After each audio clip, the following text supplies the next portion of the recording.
Baik. Terima kasih teman-teman semua. Assalamualaikum warahmatullahi wabarakatuh. Selamat siang semuanya. Senang sekali bisa berjumpa walaupun via Zoom. Kemudian juga terima kasih kepada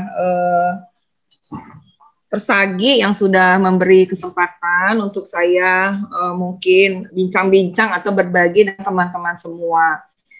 Apresiasi sekali teman-teman sudah berkumpul, Bapak Ibu yang saya hormati. Mungkin pada siang hari ini saya sedikit membagi terkait bagaimana peran tenaga gizi di rumah sakit dalam melayani pasien COVID dan mensukseskan vaksin. Tentunya tidak lupa acara ini tentunya difasilitasi oleh yang berwenang dari Kemenkes begitu ya, teman-teman semua. Ya, kita berterima kasih untuk ini semua. Ya, ini tadi sudah Mas Yudi informasikan, saya rasa tidak usah diulang lagi. Nah, ini outline saya supaya waktunya juga efisien.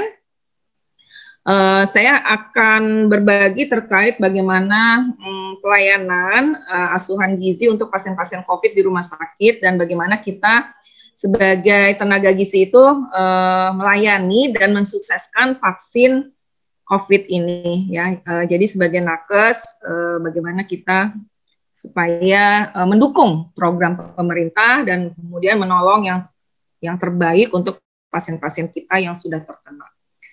Ya, ini gambaran pengurus Persagi. Tentunya mungkin tadi teman-teman atau Bapak Ketua Umum sudah menayangkan ya, tapi ini sepintas saja. Kemudian Bapak Ibu, teman-teman semua, bahwa kita tenaga gizi untuk di Persagi ini ternyata cukup banyak ya, dan biasanya yang di rumah sakit itu terdiri dari tenaga gizi, nutrisionis, dan dietitian. Jadi dua-duanya ada di rumah sakit untuk melayani pasien, asuhan gizinya maupun pelayanan makannya atau food service-nya. Ya, mungkin Bapak Ibu tidak sadar ya bahwa masa pandemi ini sebenarnya ya 2 Maret. Waktu itu 2 orang terkonfirmasi COVID-19 ya, akan tetapi sebenarnya perjalanan COVID-19 ini dimulai dari 31 Desember 2019. Ya, kenapa kok dikatakan COVID-19? Karena memang waktu itu ditemukannya pada tahun 2019. Maksudnya diketahui penyebabnya terkait dengan waktu itu kota Wuhan di Cina dilaporkan ada 59 kasus dengan gangguan pernapasan begitu ya. Nah, oleh karena itu terus kemudian dibuatlah karena namanya virusnya COVID, maka COVID-19. Kira-kira seperti itu. Kemudian berjalan, mungkin saya tidak akan menguraikan ini perjalanannya untuk COVID ini, akan tetapi yang jelas ini di Indonesia dilaporkan 2 kasus konfirmasi COVID pada Maret 2020 dan kemudian dinyatakan WHO itu menetapkan COVID-19 itu sebagai pandemi. Nah, ini terkait COVID-nya ya, jadi ulang tahunnya sudah setahun, tapi katanya kita nggak usah mengucapkan selamat ulang tahun karena nanti panjang ya jadi umurnya ya. Mudah-mudahan nggak panjang umurnya, segera selesai ya masa ini karena sudah ada vaksinnya. Baik, mungkin teman-teman ini adalah gambaran ya karakteristik pasien-pasien yang terinfeksi COVID-19 di rumah sakit ya. Jadi ini saya membaca dan mereport tahun 2020 dari beberapa referensi bahwa pasien COVID itu yang masuk itu banyak juga yang membutuhkan perawatan intensif ya, dan rata-rata yang masuk ke perawatan intensif itu adalah lansia, umurnya lebih dari 60 tahun ya. Kemudian ternyata 25-40% itu pasien memiliki penyakit penyerta atau komorbid ya, paling tidak 1 ya, bisa hipertensi, kemudian diabetes, kemudian ada penyakit jantung atau PPOK ya, penyakit paru obstruksi yang kronis yang sudah menahun. Nah, itu biasanya sebagai penyertanya ya. Jadi ternyata juga ya 75% pasien yang masuk juga ya itu kelebihan berat badan atau obesitas ya, karena katanya teorinya ya bahwa obesitas itu apa namanya hormon leptinnya itu tinggi sehingga gampang terjadi inflamasi pada pasien. Kenapa kok obesitas itu lebih banyak terinfeksi daripada yang tidak obesitas ya. Jadi mungkin kita yang obesitas ya mungkin bertahap diturunkan berat badannya ya, karena berisiko juga terkena lebih banyak untuk COVID. Dan Bapak Ibu sekalian, teman-teman, bahwa sebagian besar infeksi itu terjadi di pernapasan ya, baik ringan, sedang maupun juga bisa menjadi berat ya, sehingga membutuhkan alat bantu napas ya. Oleh karena itu biasanya pasien-pasien yang di ICU itu menggunakan ventilator ya. 67% pasien itu ternyata memenuhi kriteria di diagnosisnya medis, yaitu akut respiratory distress syndrome atau ARDS ya. Ya, walaupun kita seorang ahli gizi, nutritionist dietitian, tentunya untuk memberikan makanan kita juga perlu tahu mengenai penyakitnya ya. Kemudian data juga menunjukkan bahwa pasien-pasien di ICU itu sekitar perawatannya lama ya, 10 hari setelah timbulnya gejala. Ya, jadi pasien yang dirawat selama di rumah sakit itu beresiko kalau misalnya kita tidak rawat dengan baik, asupannya kurang, apalagi pasien-pasien yang di ICU ya, pada saat pertama masuk, kemudian dia dengan sesak napas, menggunakan ventilator, tentunya kita tidak bisa memberikan energi yang sesuai ya. Jadi kita harus hipokalori dulu. Kira-kira seperti itu. Ya, jangan lupa ya teman-teman yang di rumah sakit, tentunya sudah tidak asing lagi ini bahwa kita merawat pasien dengan cara atau direkomendasi pasien center care ya. Jadi pasiennya itu dikelilingi oleh tenaga-tenaga kesehatan yang dikepalai atau clinical leader kita adalah DPJP, dokter penanggung jawab pelayanan yang merawat pasien dari awal sampai akhir.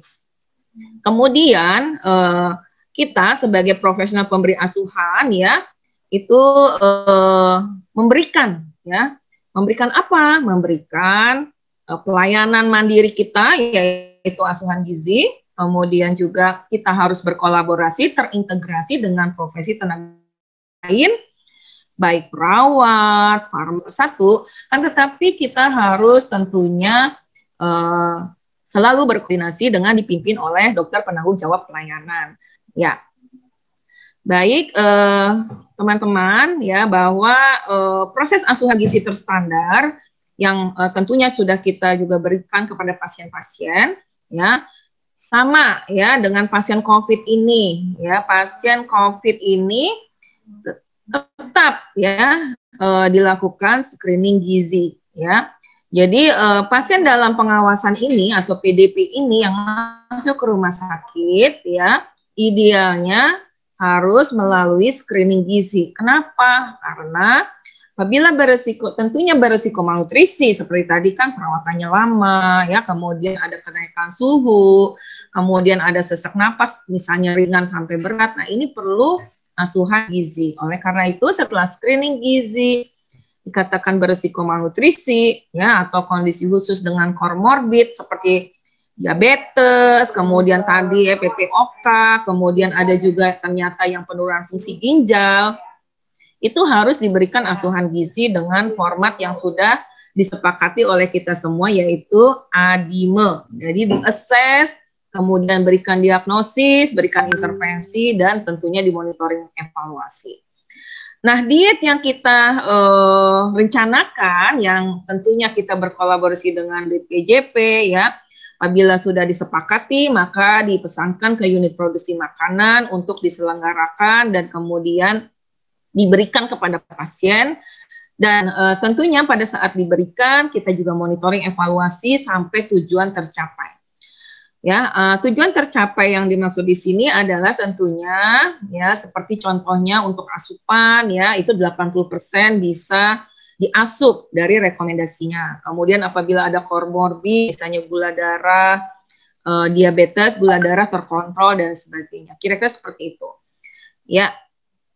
Ya, untuk pasien-pasien yang mungkin tidak ada komorbid, hanya panas tinggi, kemudian mungkin sesak napas ringan, misalnya seperti itu, dan tidak perlu pelayanan-pelayanan yang intensif, maka biasanya diberikan diet tinggi energi, tinggi protein, karena setiap 1 derajat kenaikan suhu itu perlu 13 atau 10% dari total kalori ditambah dari kebutuhannya.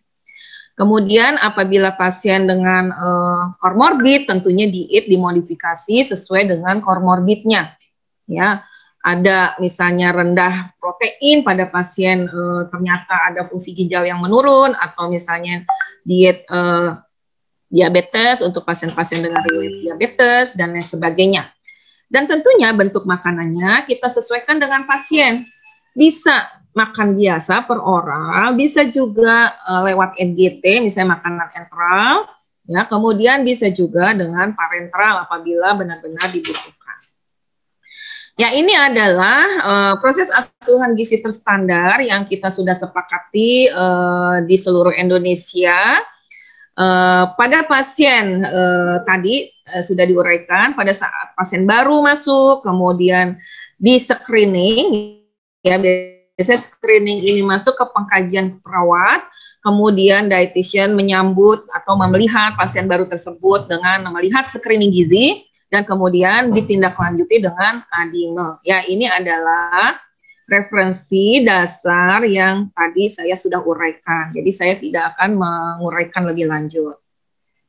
Nah, ini tadi sudah dikatakan oleh Pak Sarif bahwa pada saat pasien COVID atau kita mendapati pasien COVID, ya, kita langsung melihat ya bahwa ini akan terjadi pemecahan-pemecahan ya dalam tubuh pasien, baik pemecahan karbohidrat ya, yaitu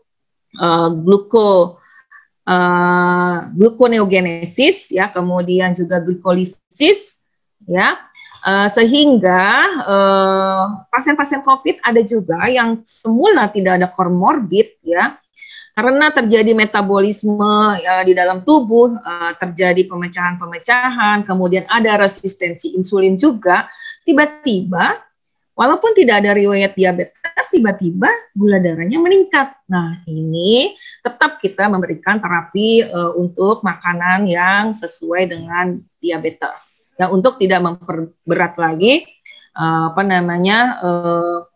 gula darahnya menjadi lebih meningkat lagi. Ya, terus kemudian terjadi peningkatan pemecahan protein, tadi juga sudah disinggung, sudah dijelaskan dengan detail ya, asam aminonya sampean banyak sekali begitu ya.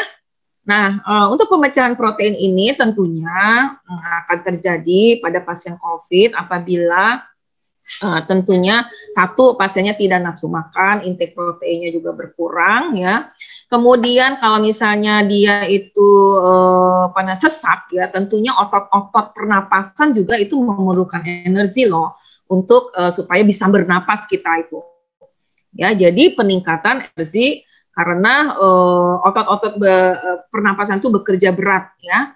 Kira-kira seperti itu. Jadi tentunya membutuhkan protein yang cukup tinggi ya untuk antisipasi ini.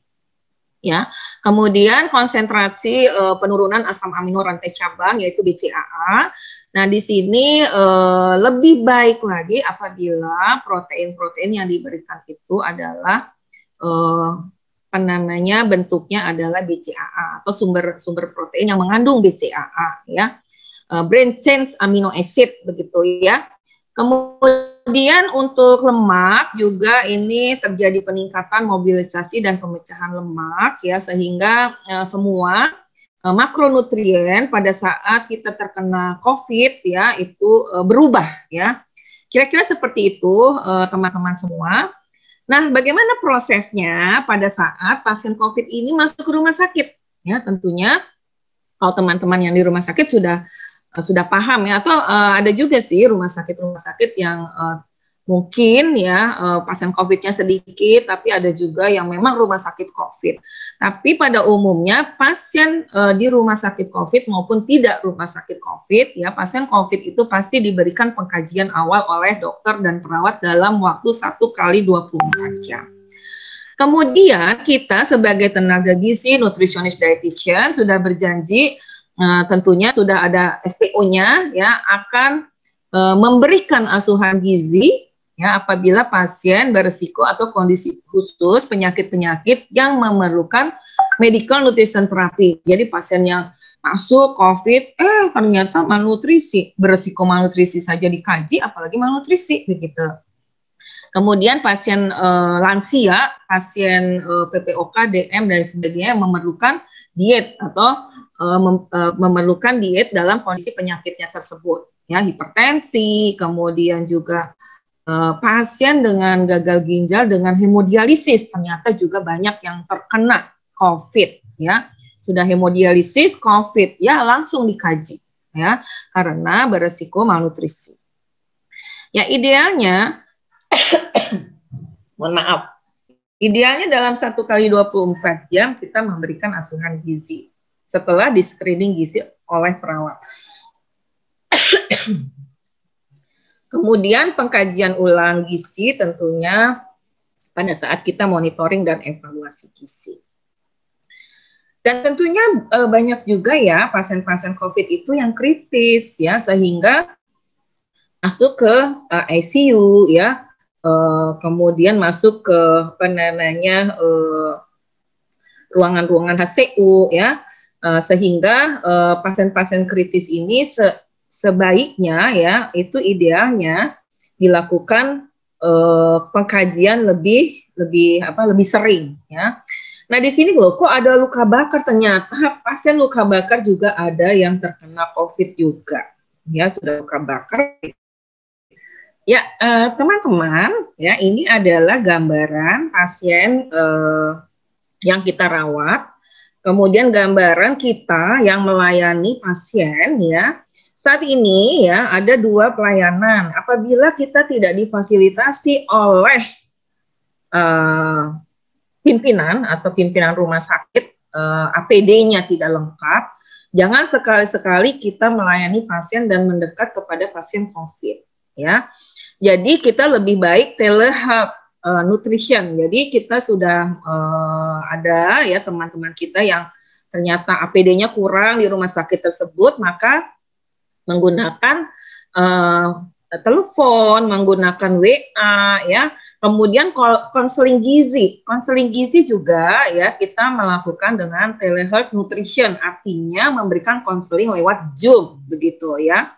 Kan tetapi apabila kita difasilitasi ya, apa boleh buat, kita bertanggung jawab terhadap profesi kita dan pelayanan kita. Kita harus langsung terjun kepada pasien untuk mengambil data asuhan gizi ya, mulai dari assessment sampai monitoring evaluasi, dan kita mendekat ke pasien, kita bertanya ke pasien dengan dilengkapi seperti nakes-nakes lainnya. Kira-kira seperti itu teman-teman, Bapak Ibu sekalian ya.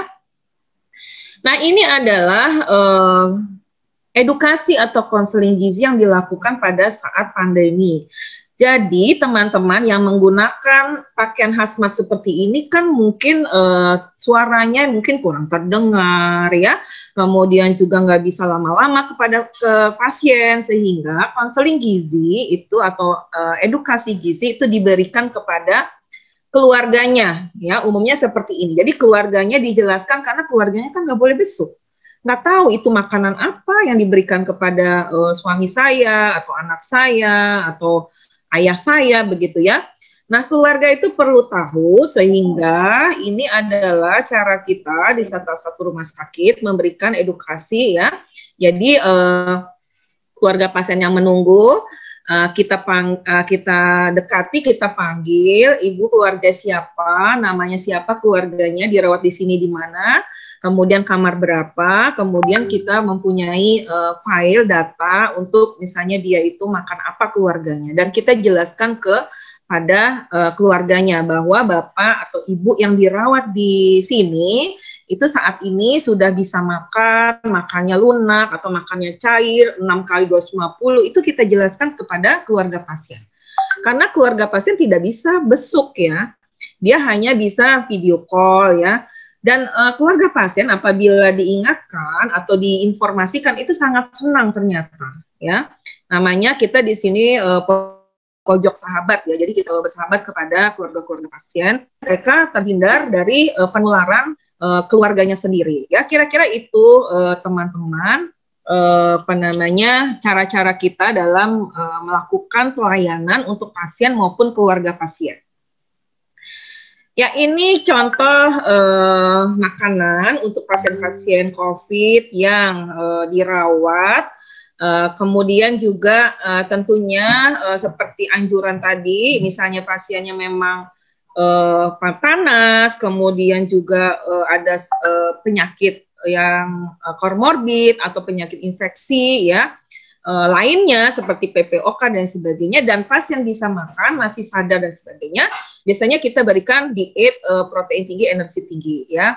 Dan alat makan, ada rumah sakit dua macam ya, ada yang menggunakan kemasan habis pakai untuk mencegah terjadinya penularan atau memutus rantai dari penularan COVID, tetapi ada rumah sakit yang direkturnya juga udah pakai alat makan yang biasa aja tapi dicuci ya, dicuci dengan sabun begitu ya.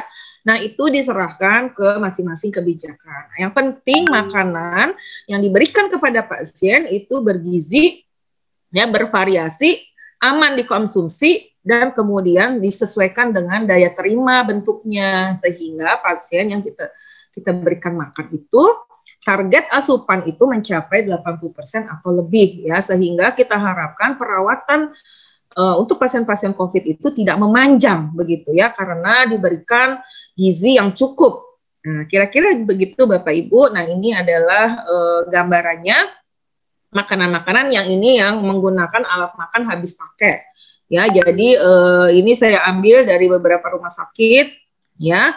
Di sini kelihatan ya menunya ya, tinggi energi, tinggi protein ya, kemudian cukup juga minum karena panas ya pasiennya, sehingga kita juga harus memberikan cukup air begitu ya. Kemudian juga pasien-pasien ini kita pantau apakah bisa menghabiskan makanan. Syukur-syukur bisa menghabiskan makanan sehingga tidak perlu suplemen-suplemen ya, seperti makanan enteral di samping ini ya. Jadi kita juga apabila pasien itu ternyata tidak bisa menghabiskan makanan, maka kita harus kombinasi dengan makanan enteral. Baik enteral yang dibuat dari rumah sakit maupun enteral yang komersial ya. Jadi kita sesuaikan. Jadi kalau misalnya ternyata pasien tidak bisa menghabiskan makanan, maka makanan peroralnya kita kurangi ya, kita kombinasi dengan makanan enteral. Kira-kira seperti itu. Nah, ini mungkin Bapak Ibu sudah terbiasa ya kalau misalnya dengan pemberian diet energi protein tinggi. Nah, untuk pasien-pasien yang kritis seperti apa ya? Pasien-pasien yang seperti yang masuk di ICU, kemudian tidak sadar dan sebagainya. Tetap ya, semua nutrisionis atau dietitian ya melayani semua pasien dalam kondisi apapun. Apalagi pasien-pasien yang masuk ke dalam kondisi kritis ya. Nah, untuk pasien dengan kondisi kritis atau masuk ke dalam ICU, ruangan intensif, kemudian dia juga gagal napas atau menggunakan ventilator, sesak berat ya. Kita lihat dulu kondisi pasiennya, apakah fungsi saluran cernanya itu bisa digunakan ya.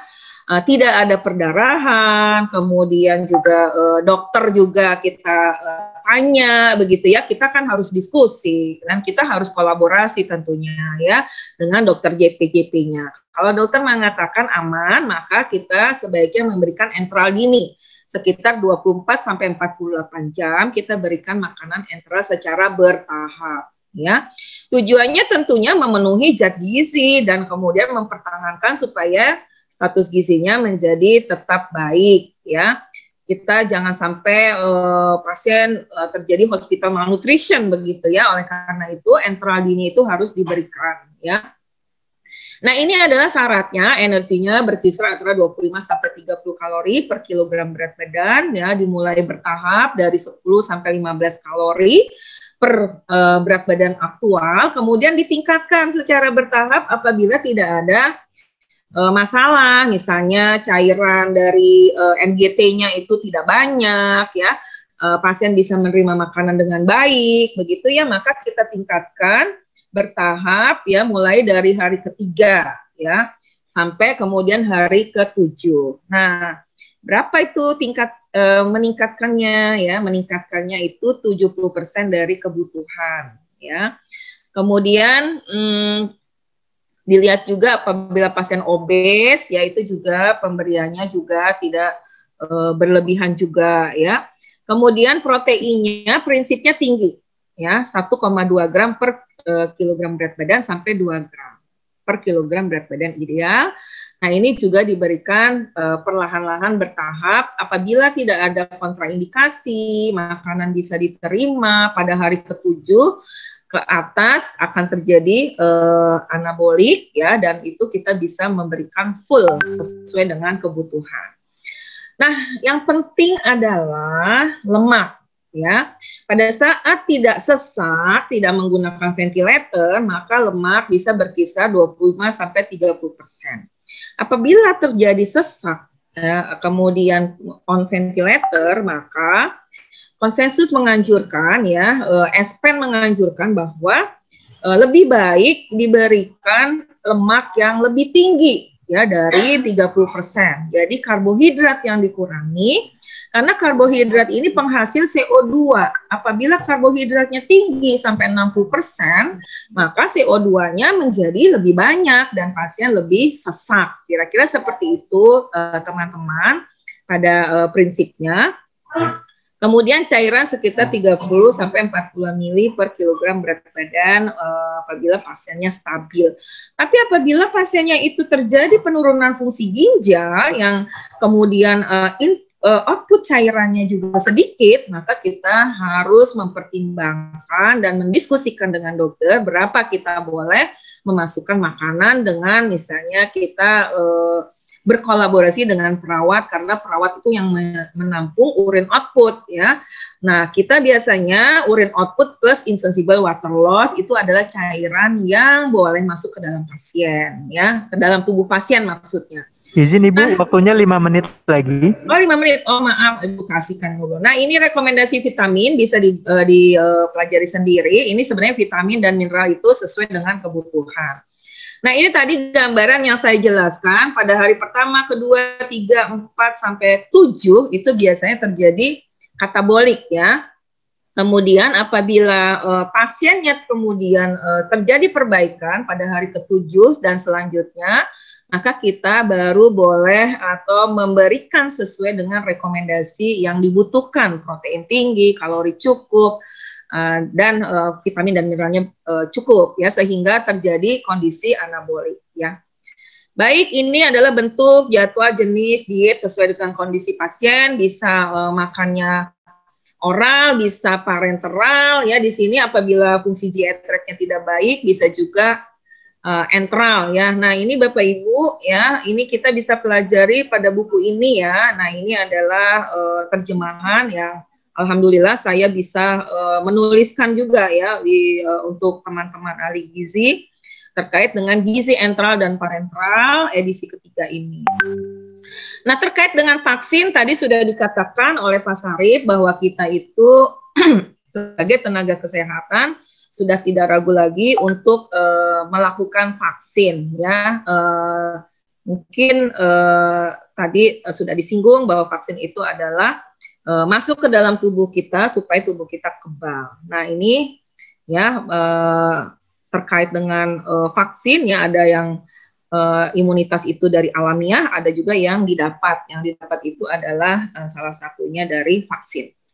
Nah, ini adalah gambaran kalau misalnya kita tidak divaksin. Nah, ini kalau divaksin sebagian. Nah, ini kalau divaksin yang banyak nih. Kita sekarang sedang mensosialisasi vaksin yang banyak sehingga nanti hasilnya tidak banyak yang terkena COVID begitu dengan divaksin seluruhnya se-Indonesia ya, kira-kira seperti itu. Nah, ini 3M tentunya harus tetap didengung-dengungkan dan disosialisasi. Nah, ini peran nakes ya, ya sebagai petugas atau tenaga kesehatan kita harus juga mendukung pemerintah untuk melakukan vaksin, kemudian kampanye vaksin karena dari pimpinan kita juga sudah memberi contoh ya bahwa vaksin ini juga aman dan lain sebagainya ya. Nah, ini adalah seluruh organisasi profesi akan melanjutkan sosialisasi program vaksinasi COVID-19. Tentunya di sini ada Persagi ya sebagai garda terdepan siap menerima vaksin. Nah, hal ini tentunya agar kita juga sebagai tenaga kesehatan juga aman ya apabila semuanya warga negara Indonesia divaksin, kita juga bekerja dengan aman. Dan perlu diketahui Bapak Ibu, teman saya ini di rumah sakit sudah ada sekitar 15 sampai ya 17 orang itu terkena juga ya, dirawat juga Bu ya. Untuk melayani ya otomatis kita beresiko ya, dan memang kejadiannya seperti itu begitu. Jadi kita memang harus melindungi diri. Dan kemudian masyarakat juga harus mengerti bahwa vaksin itu juga untuk semua, keamanan semua, termasuk tenaga kesehatan. Nah, ini juga semua pimpinan organisasi mendukung vaksin ini dan kita juga tentunya mensukseskan vaksin COVID-19 demi berubahnya ya semua diakhirinya ya ada pandemi ini. Ya, mungkin itu saja pertama teman-teman, Ibu Bapak terkait sharing saya bagaimana pelayanan gizi di rumah sakit dan tentunya sebagai tenaga kesehatan profesi kita mendukung COVID-19, maksudnya vaksinnya ya, vaksin COVID-19 untuk mengakhiri pandemi ini. Wassalamualaikum warahmatullahi wabarakatuh. Saya serahkan lagi ke moderator.